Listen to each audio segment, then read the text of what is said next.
Okay, so taking a step back from the activity series and explaining why we do the experiments that we do to determine the activity series, let's review and start with what it means to be a reducing agent or an oxidizing agent. So, reducing agents are reactant species, so they have to be a reactant. Could be an ion, could be a molecule, could be an atom, but any reactant species that causes reduction. So in the process of the redox reaction happening, it causes another element to gain electrons. Therefore, it causes reduction. It does so by losing its own electrons, and therefore, since it loses electrons, it undergoes oxidation. So the same species in the reaction that undergoes oxidation will act as the reducing agent. So these two terms are always connected. Now, at the same time, the other reactant species, or one of the other reactant species, will cause, you can also look at it as one of the reactant species is causing the other reactant to undergo oxidation. If something is undergoing oxidation, it's losing its electrons. So the oxidizing agent is the reactant that causes something to lose its electrons. How does it do that? It does that by stealing those electrons or gaining. You can think of it as gaining those electrons. So the reactant that undergoes reduction and gains electrons must have gotten those electrons from something else, so it caused the other reactant to lose electrons. So the same species that undergoes reduction is also the oxidizing agent. Now, the easiest way to look at these are with these single replacement reactions, something like zinc reacting with copper to form copper and zinc ions. So I can see that because zinc is becoming zinc 2 plus, I can tell that it's losing 2 electrons. So that's electron loss. This is my oxidation half equation. But where do those electrons go? Those electrons go to the copper 2 plus. The copper 2 plus gains them, and it turns into copper metal. So this is reduction.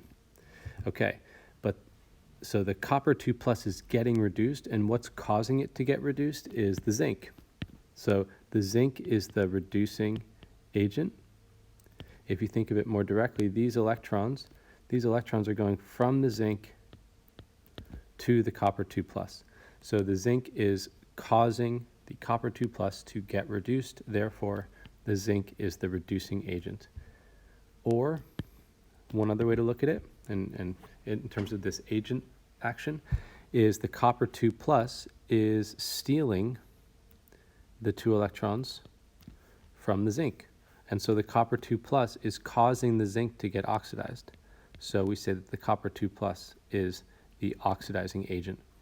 So applying agent terms is looking at what reactants cause in terms of oxidation and reduction, instead of looking at what happens to them. And so the oxidizing agent is always linked to the thing that undergoes reduction, and the reducing agent is always linked to the thing that undergoes oxidation. In terms of elements, this behavior is kind of familiar to us if we think back to metals and nonmetals. So if we think of the periodic table and we have our metals on the bottom left corner, we get more and more metallic, and at the top right corner we have nonmetals. We associate metals with having a weak attraction for electrons. That's why they have those delocalized electrons. And we associate nonmetals with a strong attraction for electrons.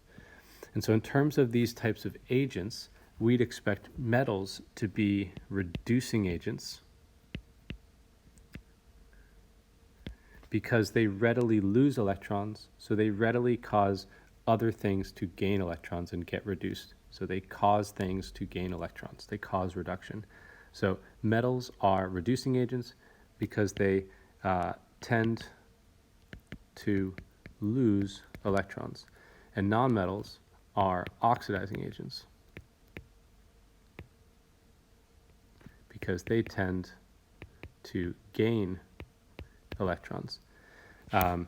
they tend to lose, so the metals tend to lose electrons, and as they do that, they turn into positive ions. Nonmetals tend to gain electrons, and they turn into negative ions, or anions. And so the ones that we would expect to be sort of what we'd say the strongest reducing agents and the strongest oxidizing agents are the ones that are most likely to do this. So we should have some memory from our past topics that the alkali metals are the most reactive metals, group 1. And so the alkali metals are so reactive because they lose their electrons so easily. And so the alkali metals are very strong reducing agents, we could say. They will give electrons to pretty much anything. So alkali metals are very strong reducing agents. And things like the halogens, especially fluorine and chlorine, and also oxygen, are very strong oxidizing agents. So F2, O2, Cl2, these are strong oxidizing agents. Things with very high electronegativities, things with very strong attraction for electrons, they tend to steal electrons from others. And so now we see that there's not just reactivity, so we can talk about elements as being really reactive, more reactive than others, but actually now with redox, there's kind of two different types of reactivity. There's reducing reactivity and there's oxidizing reactivity. Some elements are very reactive because they lose electrons easily, and those are reducing agents. And some elements are really reactive because they steal electrons well, and those are oxidizing agents. Okay, so the question then is, and how we tie it in with this activity series topic, is how can we actually test for this relative reactivity or relative strength as oxidizing and reducing agents? That's the topic of the activity series. Now, we're eventually going to rank both oxidizing and reducing agents. The activity series is actually mostly focused on reducing agents, but I'm actually going to start here with our oxidizing agents. And really what it comes down to, and they don't spell this out, but what you want to see is you want to test, you want to put two things together and see who wins out fighting over the electrons. Okay? If you put two elements together, which one is going to steal electrons from the other? That's what we're trying to find out. Because if we know that, the better at stealing they are, then the better they are at being oxidizing agents. And the better at losing electrons, the better they are as reducing agents. So starting with halogens, because this is one that we should be able to predict based on our periodicity and bonding topics. So if I have fluorine, the element, I should know that fluorine is the most reactive, most electronegative nonmetal. So I already know that fluorine is going to be a very strong oxidizing agent because it has the strongest attraction for electrons. So how would I test this and confirm this? Well, if I put fluorine, the element, so this is F2, and if I put F2 with some chloride ions, so notice I'm not using chlorine, the element, Cl2, I'm using a form of chlorine that's now called chloride, where the chloride ions have gained extra electrons already. So this is how chloride is typically found. This is where it's more stable, where it has this full octet of electrons. So I'm putting it with chloride ions. This would be like salty water has lots of chloride ions in it. So in this first setup, the chloride has the extra electrons. That's why it has the negative charge. I could also test down below here, I'm looking at what would happen if I put chlorine, the element, with fluoride ions. So now in this case, fluoride has the extra electrons at the beginning.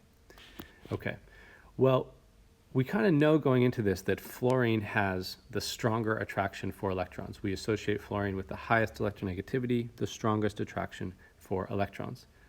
So in the first example, if when we put them together, the chlorine has the extra electrons, is the Cl minus ions, then I would expect that the fluorine will be able to steal the extra electrons off of chlorine. So the fluorine will steal electrons with its stronger attraction for electrons, and in the process, it will turn into these fluoride ions, which is how it's more stable. When it does this, then the fluorine has the full octet on its own. Okay, so if the chlorines lose these extra electrons, they're back to being neutral, and they'll be forced to bond together in order to still achieve an octet. So if I put fluorine the element with chloride ions, I would expect the electrons to get pulled off of the chloride and go to the fluorine. And so that's going to make the products be 2 fluoride ions and chlorine the element. So this first reaction is evidence that fluorine is a stronger oxidizing agent than chlorine, because when given the chance, the electrons get ripped off of chlorine and they go to fluorine. So that means fluorine is more reactive as an oxidizing agent. So we say it's a stronger oxidizing agent. It can steal electrons from chloride ions. Now, if I try the reverse, in the second setup, the fluoride ions have the extra electrons. And we know that fluorine has a stronger attraction for those electrons. So is chlorine going to be able to steal them off of fluorine?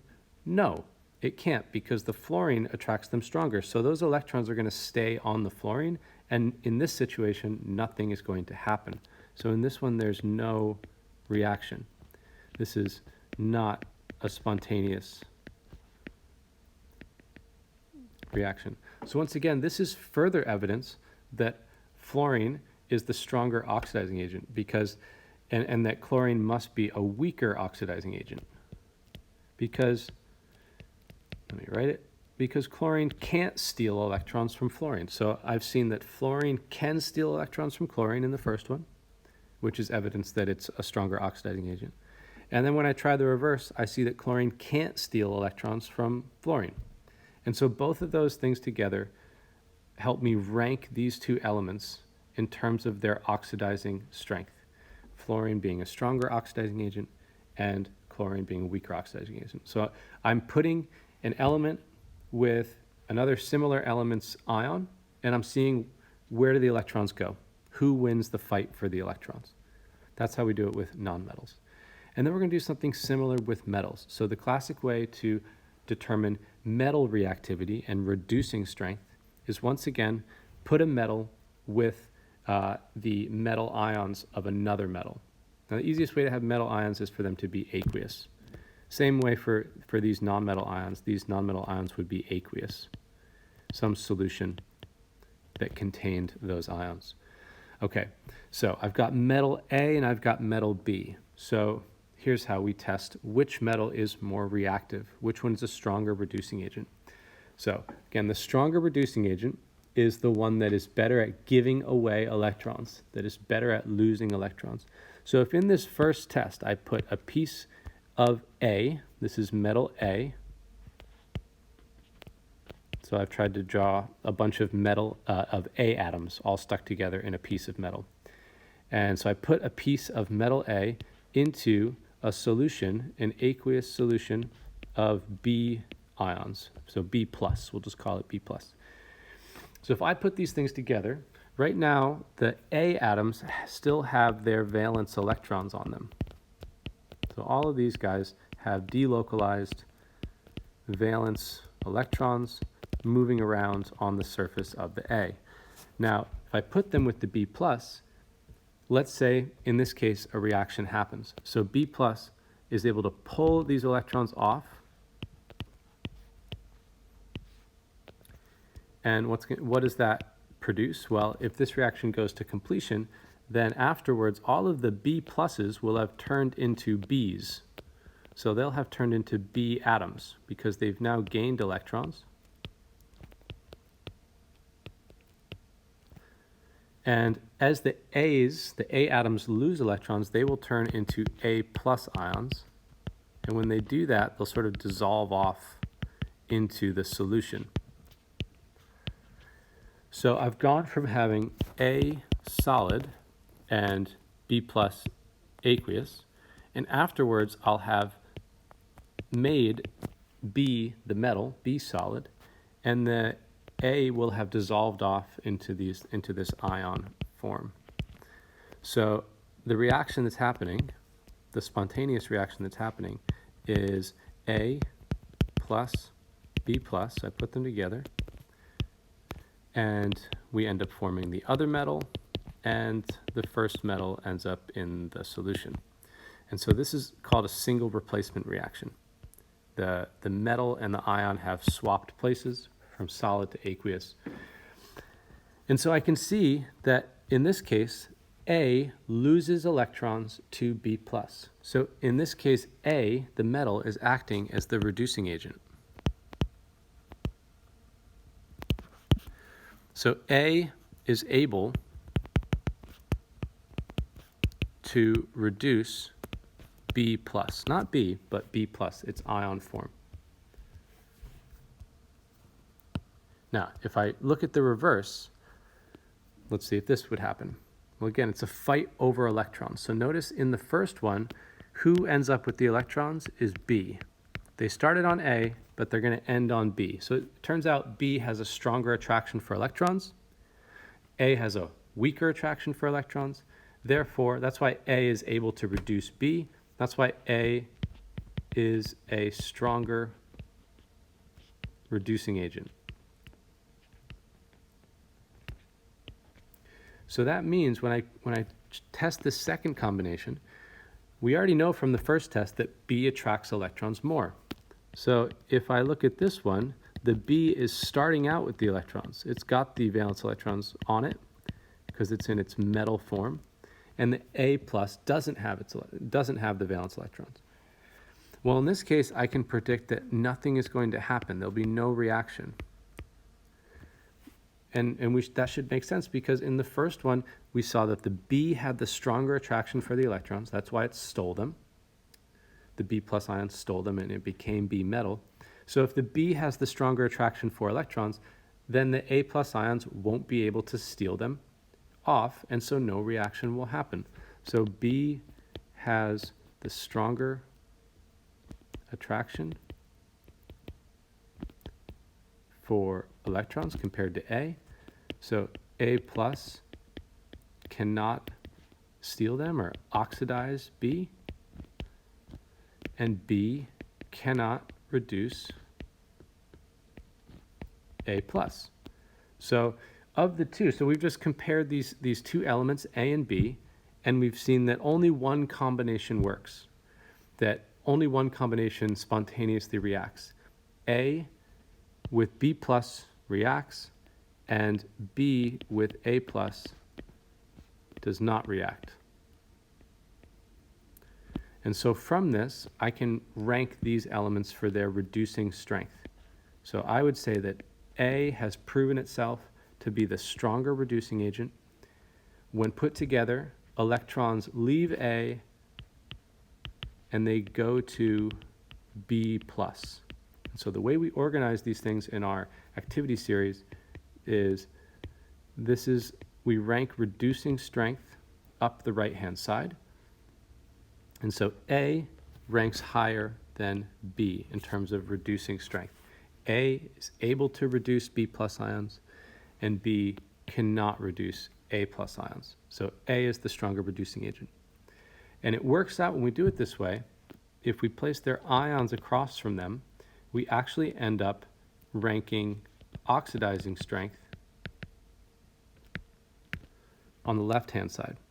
We can see in the first one, we said A is able to reduce B plus, but we could also say B plus is able to steal electrons from A, so B plus is able to oxidize